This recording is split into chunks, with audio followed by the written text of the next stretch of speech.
Welcome back to this Lenten devotional series based on Mark's Gospel. For day 11, we'll read Mark 10, verses 2 through 9. Some Pharisees came, and to test him they asked, "Is it lawful for a man to divorce his wife?" He answered them, "What did Moses command you?"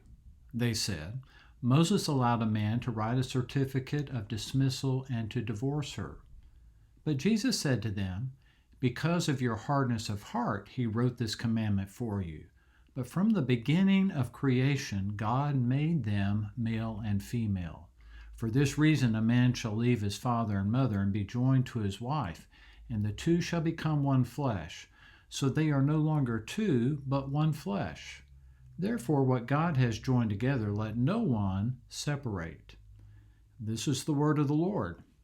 Thanks be to God. What's wrong with this picture? That's what we say when we look at a scene with something amiss. What's wrong with this picture? Often we don't see it at first, but Jesus did. He had a keen eye, not just for what was amiss on the surface, but also deep down. And so when the Pharisees pictured the current religious controversy about divorce, he looked beyond the scene they set and saw to the depths of their hearts. To get the full scriptural picture of marriage and divorce takes some study, with passages like the Genesis 2 gift of marriage and the Deuteronomy 24 provision for divorce. That's more than we have time for in this devotional. But the short of it is this: Jesus saw what was wrong with this picture. The Pharisees were using divorce as something other than what God intended, as a last resort, damage control provision. They had twisted divorce into a convenient way to trade one wife for another without technically breaking the Old Testament law. Never mind the broken women and the degradation of marriage in general. Not a pretty picture. And Jesus saw not only the ugly impact of their actions, but the dark root of those actions in their hearts. Something was very wrong with this picture. Even with this brief glance, we can see two takeaways here.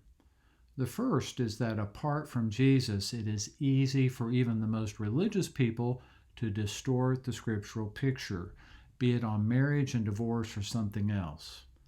And the second takeaway is that with Jesus, whatever is wrong with the pictures of our lives can be righted as he retouches us with his grace and truth. And that means even for such tender areas of our hearts as marriage struggles and divorce recovery. Jesus is more than able to make the picture right. Call on him. Here are a couple of questions to ponder as you look back over these verses. When you check out the various passages about marriage and divorce, what stands out to you?